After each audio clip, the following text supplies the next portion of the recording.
ये जीवन है तेरा प्रभु जी, तो ही राज कर हो तेरी मर्जी। ये जीवन है तेरा प्रभु जी, तो ही राज कर हो तेरी मर्जी।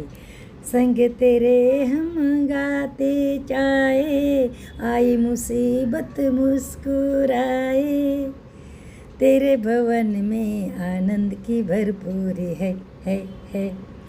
यीशु तो संग तो जीवन में संतुष्टी है। मित्रांनो, धन्यवाद परमेश्वराला. गाणं तुम्ही ऐकलं. हे जीवन परमेश्वराचं आहे, तर परमेश्वराचं राज व्हायला पाहिजे. तर आमच्यामध्ये कोणत्या गुंड्याचं राज घुसलं आहे? कोण राज करते आमच्यावर? कोणीतरी दुसराच आहे जो राज करतोय. त्यामुळे लढाया, झगडे, आत्महत्या, बलात्कार अशा घटना घडत आहेत. लढाई, झगडे. तर परमेश्वराचं राज आपल्या जीवनावर असल्यानंतर तिथे आनंदाची भरपुरी लक्षात ठेवा. त्या चेहऱ्यावर तुम्हाला हसू दिसणार. मुसीबत असली तरी हालेलुया. तुम्हाला काय वाटतं? मला काहीच प्रश्न नसतील, आहेत, पण परमेश्वराच्या आनंदाची भरपुरी माझ्यामध्ये आहे. हे जीवन परमेश्वराच्या हातात दिलेलं जीवन आहे. परमेश्वर राज करत आहे. हालेलुया. धन्यवाद प्रभूला. तर मित्रांनो, तपासून बघा, तुमच्यामध्ये आनंद आहे का? तुमच्यामध्ये खुशी आहे का? प्रेम आहे का? हे सर्व असेल ना, तर तुम्ही धनवान व्यक्ती आहात. नाहीतर तुमच्याकडे कोणासाठी 10 रुपये खर्च करायचं मन नसेल, तुम्ही कंगाल आहे, कंगाल. चाहे दुनियाचा करोडपती पण असाल तुम्ही, आणि तुमच्याकडे जर कोणाला सहारा द्यायचं मन नसेल ना, तर तुम्ही कंगाल आहे. तुम्ही जर कोणा उघड्या व्यक्तीला बघून एखादा ड्रेस पण देत नसाल ना, तर तुम्ही कंगाल आहात. कोणी भुक्याजलेला आहे. तर बहिणींनो, भावांनो, आपला विषय चालला होता की लोभापायी आपल्या जीवनामध्ये काय होते. तर आपण अनेक उदाहरणं बघू शकतो दुनियामध्ये, की जी स्टोरी प्रेमाने सुरू होते. पती पत्नीचं जीवन, जे वैवाहिक जीवन असतं, ते कशाने सुरू होतं? नफरतीने नाही. किती प्रेमाने, किती नाजूक नातं असतं ते बघायला आल्यापासून. अगदी जोडीदाराचं जे पहिलं अक्षर असतं ना, त्या अक्षराचे सुद्धा प्रेम वाटतं. किती जणं तरी असं गोंधून घेतात, टॅटू काढतात आपल्या हातावर, पायावर जोडीदाराचं नाव, हृदयामध्ये ठेवतात. आणि काय काय कसं हे नातं सुरू होतं. पण हे नात्याचा शेवट नफरतीत का होतो आणि का बिघडतं हे नातं? तर त्याचं कारणच लोभ आहे.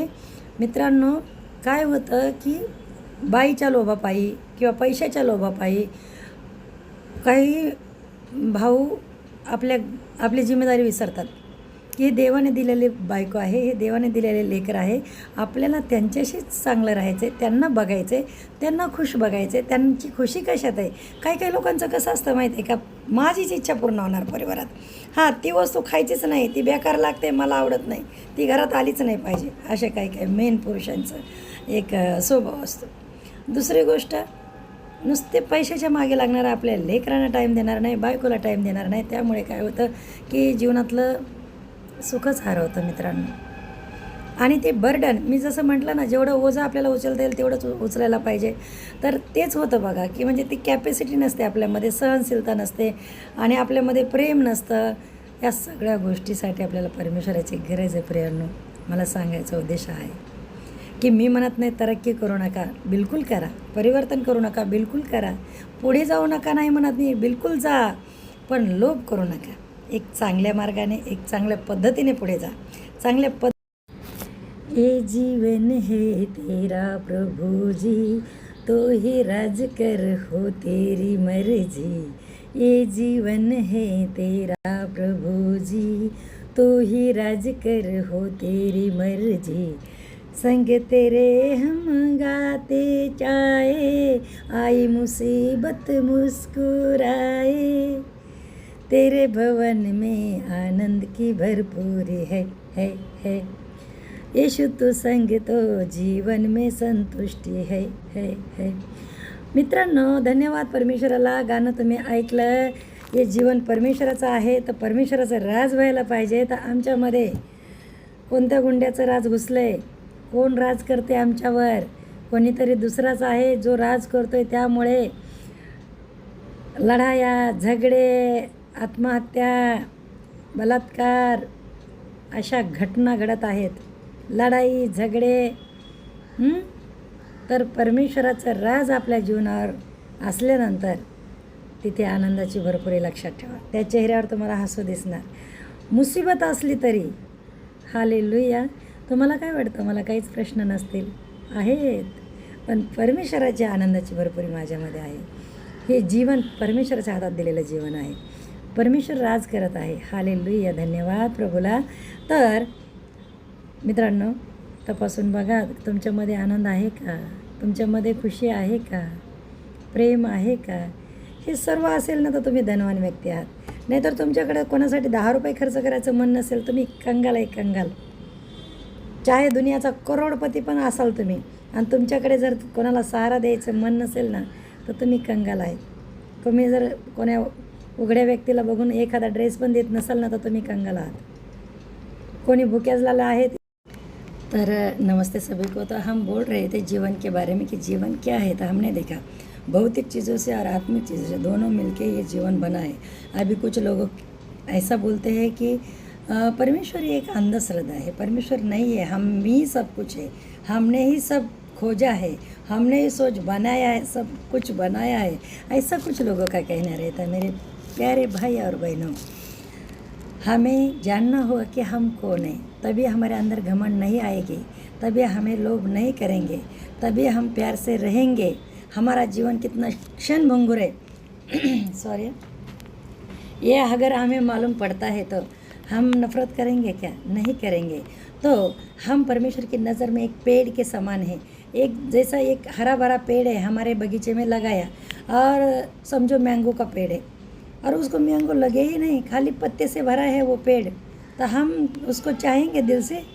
हम खुश होंगे उसके ऊपर? नहीं. हम बोलेंगे तोड़ दो उसको, फेंक दो, है कि नहीं? ऐसा ही परमेश्वर के नज़र में हम एक पेड़ है. हाँ, ये पेड़ मतलब हम परमेश्वर के वचन में जीवन करने वाले होंगे, तो वचन के अनुसार चलने वाले होंगे, तो ये पेड़ खाली हरा भरा नहीं, ये पेड़ में फल भी लगेंगे. वो फल कौन से हैं हम देखेंगे. वो फल है प्रेम, आनंद, शांति, धीरज, कृपा, भलाई, विश्वास, संयम और नम्रता. कितने हो गए? 9 प्रकार के फल हमें आना है. तो हम खुदा के बगीचे में लगाए हुए पेड़ बनना पड़ेगा. जंगली पेड़ नहीं है, जंगली पेड़ भी है. यस. तो मेरे प्रिय भाई और बहनों, हमारा जीवन फलों से भरा हुआ रहना चाहिए. आज यही दुनिया में दिख रहा है क्या? संयम दिख रहा है कहाँ पे है? और नम्रता है, प्रेम है, आनंद दिख रहा है? नहीं. ये आनंद जो दिखने वाला है नकली आनंद है. लोग ऐसे प्रेज द लॉर्ड. परमेश्वराची स्तुती हो. काही बहीण आणि भावांची काही विनंती माझ्याकडे आलेली आहे की बाबा हिंदीमध्ये पण बोलत जा, कारण मराठी आम्हाला एवढं समजत नाही. तर मेरे प्रिय भाई और बहनों, आप सभी का स्वागत है संध्या दिल से चैनल में. मैं आपके सामने जीवन के बारे में बोलने वाली हूँ. अपना जीवन 2 चीज़ों से बना है, यही हमें मालूम नहीं है. भौतिक चीज़ और एक आत्मिक चीज़. तर ये आत्मिक चीज़ जो है परमेश्वर की ओर से स्वर्ग से आई हुई चीज़ है, और ये भौतिक जो है ये जो दिख रहा है ना, ये देह, ये मिट्टी से बना हुआ देह है. तो एक दिन ये मिट्टी में मिल जाती है, ये सबको मालूम है, राइट.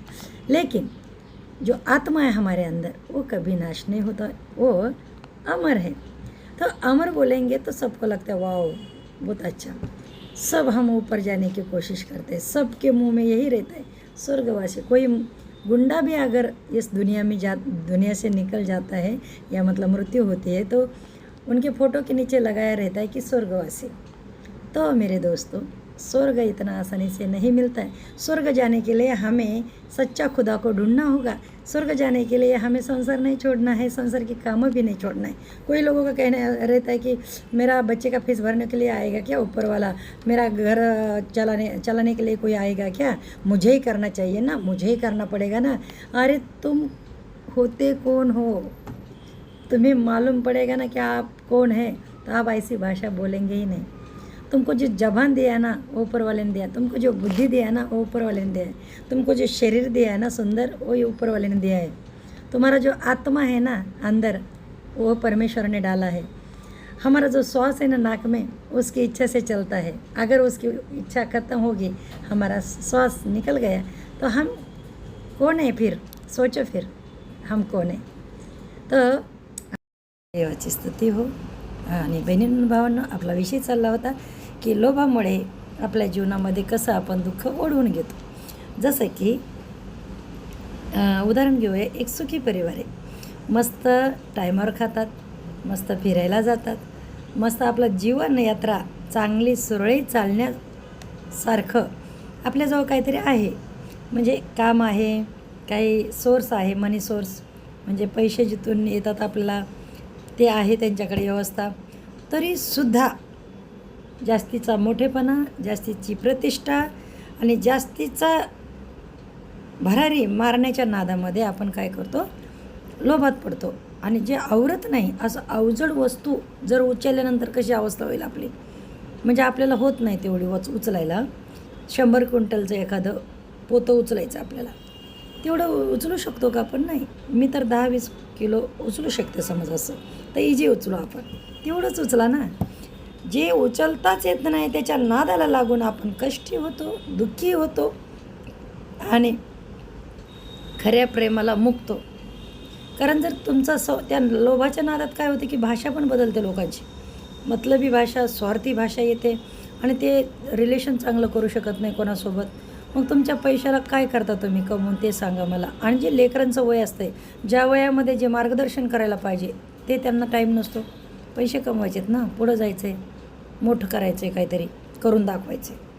तर मित्रांनो, परमेश्वराने जिम्मेदारी तुम्हाला परिवाराची दिलेली आहे. तर वेळोवेळी आपल्या पत्नीला तुम्हाला काय लागतं आहे, घरामध्ये काय करायचं आहे आपल्याला, आणि माझ्या लेकरांसाठी मला काय करायचं आहे, हे पहिलं कर्तव्य, तुमचं प्रथम कर्तव्य हे आहे त्यांना सुखी ठेवणे. ते खुश आहेत का तुमच्यावर, हे बघायची गरज आहे प्रत्येक पुरुषाला. Hello, hi, praise the Lord बहिणींनो भावांनो, this is Sandhya. God bless you all. And आपण आपल्या व्हिडिओला सुरुवात करूया. मित्रांनो, बहिणींनो, भावांनो, काय होतं की घरातल्या छोट्या छोट्या गोष्टी आपलं सुख हिरावून घेतात बघा. तर काही पद्धत आहे जे माणसाला देवाने लावून दिलेली आहे. काही रिवाज आहेत, काही माणसाने बनवलेले, काही रिवाज आहेत जे परमेश्वराचे आहेत. बरोबर आहे की नाही? तर नेमकं आपण कोणत्या रिवाजाने चालतो? मित्रांनो, परमेश्वराने जे सांगितलं आहे वचनामध्ये, लोभ करू नका. आज लोभामुळे अनेक संसारामध्ये दुःख आलेलं दिसतंय. बरोबर आहे?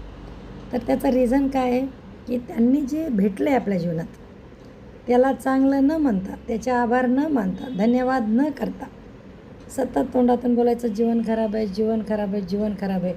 राहायला घर आहे, खायला भाकर आहे, फिरायला गाडी आहे, दारामध्ये घोडी आहे, जवळ बायको आहे, लेकरं आहे आणि सर्व काही ठीक चाललं आहे. पण केवळ आणि केवळ मनातल्या लोभामुळे लोक आपलं जीवन खराब करतात. ना बायकोला धड बोलत नाही, ना लेकरांना काही मार्गदर्शन करत नाही, ना घरातला न्याय करत, ना एन्जॉय करत. प्रत्येक क्षण नुसते हापापल्याले पळतात आणि पळून पळून दमछक होते त्यांची. आणि ते कोणाला सुखही देऊ शकत नाही, कोणाला खुशही ठेवू शकत नाही. मित्रांनो, म्हणून महामानव गौतम बुद्धाने सुद्धा सांगितलं की लोभ करू नका, लालच करू नका. त्यांना माहीत होतं, त्यांना कळालं की बाबा यामुळे मनुष्याला दुःख होऊ शकते. आजही तीच गोष्ट बघायला मिळते. काही परिवार एवढे आनंदाने एन्जॉय करत होते जीवनामध्ये, त्यांनी काहीतरी घटाटोप केला की जास्त कमवायचा. कमवू नका असं नाही बोलत मी,